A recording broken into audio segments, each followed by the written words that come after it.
आज हम लोग संविधान में भाग 11 से आगे की बात करेंगे। भाग 11 से आगे जितने भी भाग हैं, भाग 22 तक, उन भागों के विषय क्या है, उन भागों में कौन कौन अध्याय हैं, उनमें अनुच्छेद कहाँ से कहाँ तक है, इसकी बात हम लोग करेंगे। इससे पहले हम लोग भाग 1 से लेकर भाग 10 तक के भागों को, विषयों, अध्यायों और उनमें अनुच्छेदों की बात किए थे। आज हम लोग शुरुआत करें भाग 11 से।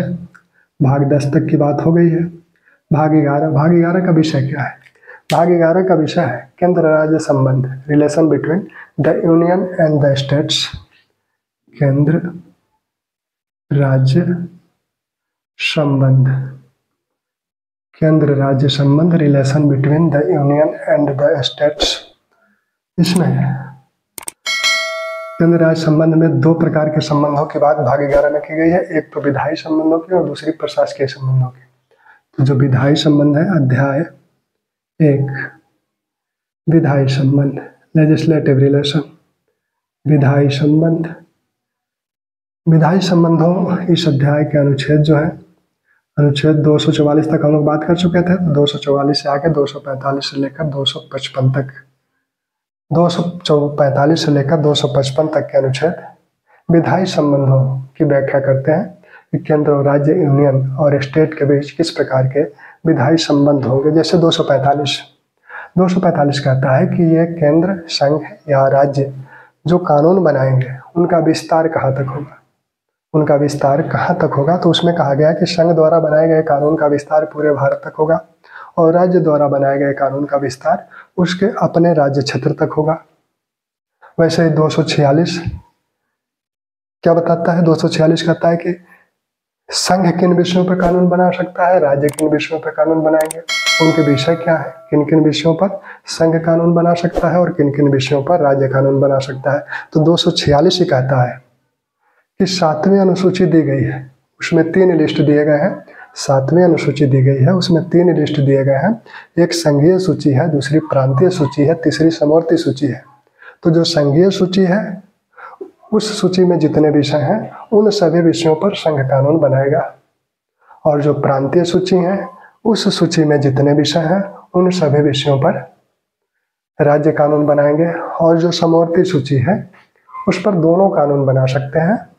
लेकिन अगर किसी एक ही विषय पर केंद्र और राज्य दोनों ने कानून बनाया है तो उसमें केंद्र द्वारा बनाया गया कानून या संघ द्वारा बनाया गया कानून प्रभावी होगा।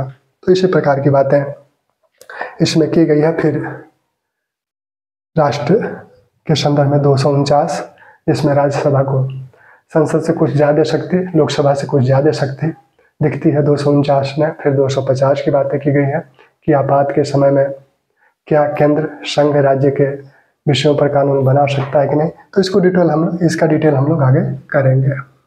अध्याय 2 प्रशासनिक संबंध। प्रशासनिक संबंध, प्रशासनिक संबंध में अनुच्छेद जो पहला है, एक टॉपिक है, एक सब टॉपिक है साधारण। साधारण में अनुच्छेद है 256 से लेकर 261 तक। फिर दूसरा टॉपिक है जल संबंधी विवाद, डिस्प्यूट्स रिलेटिंग टू वाटर, जल संबंधी विवाद, जल संबंधी विवाद।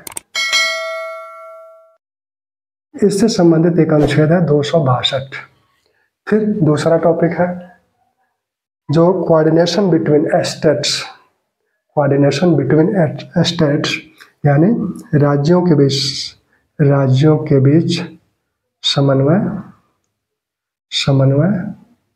इसके लिए अनुच्छेद है 263। ठीक, तो प्रशासनिक संबंध में 256 से लेकर 263 तक के अनुच्छेद हैं। ये अंतर्राज्यीय जो नदियां हैं उनके संबंध में, एक राज्य से दूसरे राज्यों में जो बहती हैं, तो उसमें जल के बंटवारे को लेकर अक्सर राज्यों में विवाद होता है। कोई कहता है कि उन्होंने ज़्यादा जल ले लिया, कोई कहता है कि उन्होंने ज़्यादा जल ले लिया। तो इसका न्याय निर्णय करने संबंधी प्रावधान 262 में। फिर राज्यों के बीच समन्वय कैसे स्थापित हो, कोऑर्डिनेशन के लिए एक अंतर्राज्यीय परिषद के गठन की बात इस 263 अनुच्छेद में की गई है। अंतर्राज्यीय परिषद की बात इसी में अंतर्राज्यीय परिषद की बात की गई है। ठीक, तो यह है भाग 11। अब भाग 12 की हम लोग बात करें। भाग 12 का जो टाइटल है वो है वित्त, संपत्ति, संविदायवाद। वित्त, संपत्ति, संविदावाद। Finance, property, contract and suits. Finance, property, contract and suits. तो ये इसका विषय है भाग 12 का। पहला अध्याय, अध्याय 1 वित्त, फाइनेंस। अध्याय 1 वित्त की बात कर रहा है। इसमें साधारण में 263 तक की बात हो चुकी है भाग 11 में। अब 264 आएगा। तो अनुच्छेद आर्टिकल 264 से लेकर 267 तक साधारण सब टॉपिक जो साधारण है उसमें है। 264 से लेकर 267। 264 निर्वचन है। किसका निर्वचन? इसमें कहा गया कि जहाँ जहाँ भी वित्त आयोग की बात आएगी उस वित्त आयोग का मतलब वही समझा जाएगा जिसका उल्लेख अनुच्छेद 280 में किया गया है। ठीक, तो ये निर्वचन है उसका। फिर आगे वो 266, 265 में बताया जाता है। बहुत ही महत्वपूर्ण अनुच्छेद है 265, जिसमें कहा गया है कि बिना विधि के प्राधिकार के कोई भी कर नहीं लगाया जा सकता। बिना विधि के प्राधिकार के सरकार कोई भी कर नहीं ले सकती किसी से, उसके लिए विधि अनिवार्य है। 266 संचित निधि की बात करता है, लोक लेखा निधि की बात करता है। 267 आकस्मिक निधि की बात करता है। ठीक, फिर दूसरा जो टॉपिक है वो है केंद्र और राज्य में और राज्य के बीच राजस्व का वितरण। राजस्व का वितरण, केंद्र और राज्य के बीच राजस्व का वितरण। इसमें जो आर्टिकल है वो है 262 से लेकर 281 तक। 280 वित्त आयोग है, 281 वित्त आयोग की रिपोर्ट है। ठीक, फिर आगे जो टॉपिक है वो है कि प्रकीर्ण वित्तीय उपबंध। प्रकीर्ण वित्तीय उपबंध। तो प्रकीर्ण वित्तीय उपबंध में अनुच्छेद 282 से लेकर 291 तक है। इसमें प्रकीर्ण मतलब मिसलेनियस है। तो इसमें वित्त संबंधी जो उपबंध है मिसलेनियस उपबंध है कि लोक लेखा समिति, लोक लेखा जो निधि है, आकस्मिक निधि है या संचित निधि है, इनके अभिरक्षा कैसे की जाए। इसी प्रकार विद्युत संबंधी जो कर है उनसे छूट, कर से छूट, विद्युत पर कर से छूट, या जो राज्य है उन पर केंद्र के करों से छूट, जो केंद्र है उन पर राज्य के करों से छूट। तो इस तरह की बातें इसमें की गई हैं। फिर अगला अध्याय 2 उधार लेना, ब्रोनिंग की बात की गई है उधार लेना की। इसमें 2 अनुच्छेद है, अनुच्छेद 292 और अनुच्छेद 293। अनुच्छेद 292 केंद्र द्वारा उधार लेने की बात, केंद्र कैसे उधार ले सकता है, किससे किससे उधार ले सकता है। और 293 राज्यों द्वारा किस प्रकार से कैसे किससे उधार लिया जा सकता है, इसकी बात करता है। ठीक, अब अगला जो अध्याय है अध्याय 3 बताता है कि जो संपत्ति है, संपत्ति, संविदाएं, दायित्व, वाद, इनसे संबंधित है। और 294 से लेकर अनुच्छेद 300 तक, आर्टिकल 294 से अनुच्छेद 300 तक। फिर अध्याय 4 में कहा गया है कि आर्टिकल 300 जो संपत्ति के अधिकार संबंधी इसमें बात की गई है। संपत्ति के अधिकार संबंधी, यह पहले मूलाधिकार में था, अनुच्छेद 19 और 31 में था, मूलाधिकार में था, लेकिन इसे जो है यहाँ फिर संपत्ति के अधिकार को मूलाधिकार से हटाकर विधिक अधिकार बना दिया गया। 300 का में से अध्याय 4 के एक नया टॉपिक डाला गया भाग 12 में, और अध्याय 4 के रूप में इसे यहाँ स्थापित कर दिया गया। ठीक, अब हम लोग भाग 13 कहता है कि भारत के राज्य क्षेत्र में व्यापार वाणिज्य एवं समागम। भारत के राज्य क्षेत्र में व्यापार वाणिज्य एवं समागम की बात करता है। भारत के राज्य क्षेत्र में व्यापार वाणिज्य एवं समागम, trade, commerce and intercourse with in the territorial of the India. Bharat के राज्य क्षेत्र में व्यापार वाणिज्य एवं समागम की बात करता है। अनुच्छेद 300 तक की हम लोग बात कर चुके हैं। अनुच्छेद 301 से 307 तक, अनुच्छेद 301 से लेकर 307 तक की। देखिए, कुछ लोगों को ये है कि शॉर्टकट्स की बात, शॉर्टकट।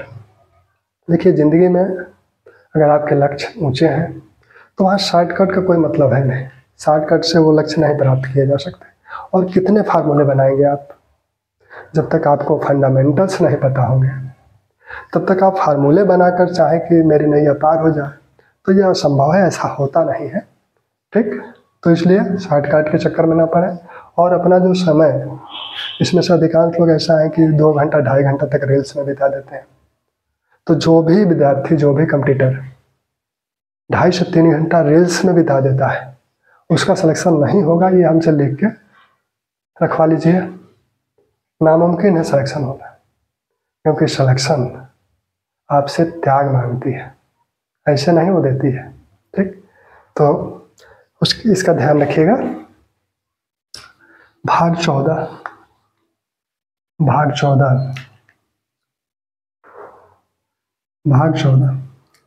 केंद्र और राज्य के संबंध में सेवाओं की बात इसमें की गई है। केंद्र और राज्य के संबंध में सेवाएं, इसमें 2 भाग हैं, 2 अध्याय है इसमें, एक सेवाओं के संदर्भ में और एक लोक सेवाओं के संदर्भ में। तो केंद्र और राज्य के संदर्भ में सेवाओं की बात की गई है। संघ और राज्यों के अधीन सेवाएं, संघ एवं राज्यों के अधीन सेवाएं। ठीक, तो जिसकी तैयारी आप कर रहे हैं उससे संबंधित बातें इस भाग में की गई है। भाग 14 में अध्याय 1 है, अध्याय 1 सेवाएं। यह अध्याय जो है, इसमें अनुच्छेद है 308 से लेकर 314 तक, 308 से लेकर 314 तक। इसी में 312 में अखिल भारतीय सेवा को भी डिफाइन किया गया है। तो कैसे नियुक्तियां होंगी, किस प्रकार के उनके अधिकार होंगे, कैसे उन्हें पदच्युत किया जा सकता है, किस प्रकार से सेवा में अवनति हो सकती है उन्हें, ये सारी बातें इस भाग में दी गई हैं, इस अध्याय में दी गई हैं। अध्याय 2, इसको डिटेल हम लोग करेंगे एक एक करके। लोक सेवा आयोग, ये दोनों प्रकार के लोक सेवा आयोग, संघीय लोक सेवा आयोग की भी बात करता है और राज्य में जो लोक सेवा आयोग है उनके भी गठन संबंधी, उनके सदस्यों संबंधी, उनके सदस्यों की योग्यताओं संबंधी, इन आयोगों के अधिकारों संबंधी, ये सारी बातें इस अध्याय में की गई हैं। आर्टिकल 315 से लेकर 323 तक। ठीक, अब भाग 14 का एक भाग जोड़ा गया 1976 में 42वें संविधान संशोधन के तहत एक भाग जोड़ा गया। भाग 14 का अधिकरण ट्रिब्यूनल्स, और इसमें जो अनुच्छेद है, 2 अनुच्छेद है इसमें, 323 से लेकर 323 का और 323 खा, 323 ए 323 बी, 2 अनुच्छेद इसमें है। एक तो प्रशासकीय अधिकारों की बात की गई है और खा में अन्य अधिकारों की बात की गई है। ठीक, भाग 15 बहुत ही महत्वपूर्ण है। भाग 15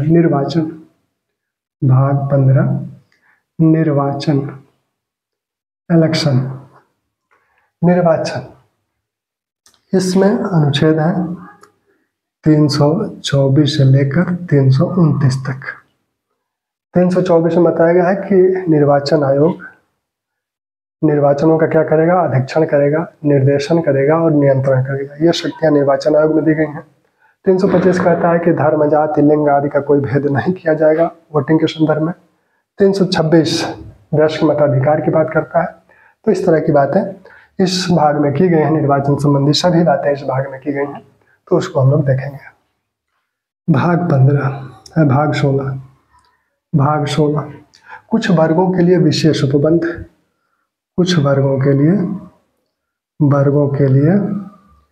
विशेष उपबंध, विशेष उपबंध, कुछ वर्गों के लिए विशेष उपबंध। वीडियो लंबा हो रहा है तो उसे घबराइएगा नहीं, आराम से देखिए, एक बार में नहीं 2 बार में देखिए, लेकिन देखिए जरूर। आपके काम की बात है और निश्चित रूप से परीक्षाओं का विषय है, परीक्षाओं में प्रश्न पूछे जाते हैं। जब परीक्षा होगी तब भी हम आप मिलेंगे, तब भी वहाँ मैं डिस्कस करूँगा कि कितने प्रश्न किस वीडियो से हैं। ठीक, तो भाग 15 कुछ वर्गों के लिए विशेष उपबंध। अनुच्छेद 329 यहाँ खत्म हो गया, 330 से 342 का तक, 342 का तक। ठीक, अब इसमें कुछ वर्ग special provision for certain classes. Special provision क्या है? जैसे अनुसूचित जातियां, अनुसूचित जनजातियां हैं तो उनको विधायिकाओं में आरक्षण आदि की जो बातें की गई हैं। अनुसूचित जाति आयोग, अनुसूचित जनजाति आयोग, पिछड़ा वर्ग आयोग और सामाजिक और शैक्षिक रूप से पिछड़े हुए, यहाँ तक कि 341 और 342 में 341 में अनुसूचित जातियों को डिफाइन किया गया है, 342 में अनुसूचित जनजातियों को डिफाइन किया गया है, 342 का में सामाजिक एवं शैक्षिक रूप से पिछड़ों को डिफाइन किया गया है। इनसे संबंधित जो आयोग है जैसे 338 अनुसूचित जाति आयोग, 338 का अनुसूचित जनजाति आयोग, 338 का पिछड़ा वर्ग आयोग। ठीक, तो ये सारी चीजें इसी भाग में दी गई हैं। अब भाषा, भाग 17, भाग 17 भाषा। भाग 17 में अध्याय 1 जो है, अध्याय 1, इसमें कहा गया संघ की भाषा क्या है। संघ की भाषा के संदर्भ में प्रावधान है। इसमें आर्टिकल है 343 और 344। अध्याय 2 में कहा गया है कि प्रादेशिक भाषाएं, रीजनल लैंग्वेज, प्रादेशिक भाषाओं संबंधी जो अनुच्छेद हैं 345 से लेकर 345, 346, 347। ठीक, इसके बाद अध्याय 3 में क्या कहा गया? अध्याय 3 में कहा गया कि सर्वोच्च न्यायालय, उच्च न्यायालय की भाषा क्या होगी। तो सर्वोच्च और उच्च न्यायालय की भाषा, सर्वोच्च और उच्च न्यायालय की भाषा, इससे संबंधित जो आर्टिकल है 348 और 349। ठीक, फिर कुछ विशेष उपबंध है, स्पेशल प्रोविजन है भाग 4 में, अध्याय 4 में। अध्याय 4 में विशेष उपबंध या विशेष निर्देश। इसमें अनुच्छेद 350, 351, 351 का, ठीक, ये सारे अनुच्छेद उसमें है, इस अध्याय में है। विशेष उपबंध जैसे जो भाषाई अल्पसंख्यक हैं उनके लिए मातृभाषा में शिक्षा की बात की गई है, फिर हिंदी भाषा के विकास की बात की गई है। तो ये सारी बातें इस भाग में की गई हैं। फिर अब हिंदी भाषा के विकास के बाद अब जो दूसरा भाग है वो है भाग 18, बहुत ही महत्वपूर्ण भाग है। भाग 18 आपात उपबंध। भाग 18 अक्सर पूछा जाता है कि किस भाग में आपात उपबंध है। आपात उपबंध भाग 18 अनुच्छेद कहाँ से कहा था कि 352 से लेकर 360 तक। आपात उपबंध में अनुच्छेद है 352 से लेकर 360 तक। फिर भाग 19 प्रकीर्ण की बात करता है। प्रकीर्ण यानी मिसलिनियस कुछ बातें इसमें दी गई हैं। मिसलिनियस बातें क्या? जैसे राज्य प्रमुख और राष्ट्रपति, राज्यपाल, की अभिरक्षा संरक्षण की बातें, जो सदन है, सदन में जो भाषण है उसके प्रकाशन के संरक्षण के विषय में, विमान, महाविमान और जो पोत हैं उनके संबंध में विशेष उपबंध, जो लाभ के पद संबंधी बात है, वो सारी बातें भाग 19 में की गई हैं। और भाग 19 का अनुच्छेद है 361 से लेकर 367 तक। आर्टिकल है 361 से लेकर 367 तक।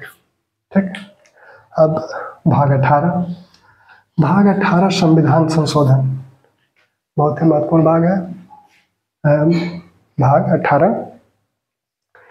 18 करें, भाग 19 तक तो बात हम लोग कर लिए। भाग 20 इसको ध्यान रखिएगा, भाग 20 19 तक की बात तो हम लोग कर लिए, प्रकरण 19 में था। 20 में संविधान संशोधन, एक ही अनुच्छेद में सारी बातें कह दी गई हैं। आर्टिकल 368, अनुच्छेद 368 में सभी बातें इसमें कह दी गई हैं। ठीक, अब भाग 21 है अस्थायी संक्रमणकालीन विशेष उपबंध। अस्थायी संक्रमणकालीन विशेष उपबंध, भाग 21 में का विषय क्या है? अस्थायी संक्रमणकालीन विशेष उपबंध।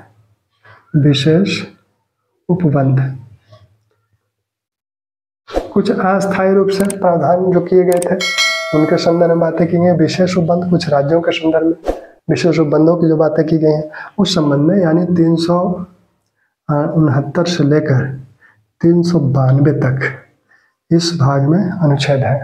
369 से लेकर 392 तक इस भाग में अनुच्छेद है।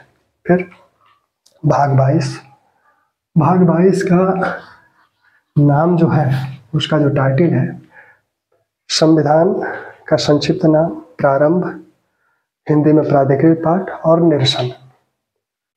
संविधान का संक्षिप्त नाम, भाग 22 अंतिम भाग है। भाग 22 संक्षिप्त नाम, प्रारंभ, हिंदी में प्राधिकृत पाठ और निरसन। आर्टिकल 393 से 395 तक, 393, 394 का और 395, कुल 4 अनुच्छेद हैं इसमें। 393, 394 का और 395। ठीक, संक्षिप्त नाम इस संविधान का क्या है? इस संक्षिप्त नाम का मतलब किसके संक्षिप्त नाम की बात की जा रही है? इस संविधान के। तो भारत का संविधान, कॉन्स्टिट्यूशन ऑफ इंडिया, इसका संक्षिप्त नाम है। प्रारंभ कब हुआ?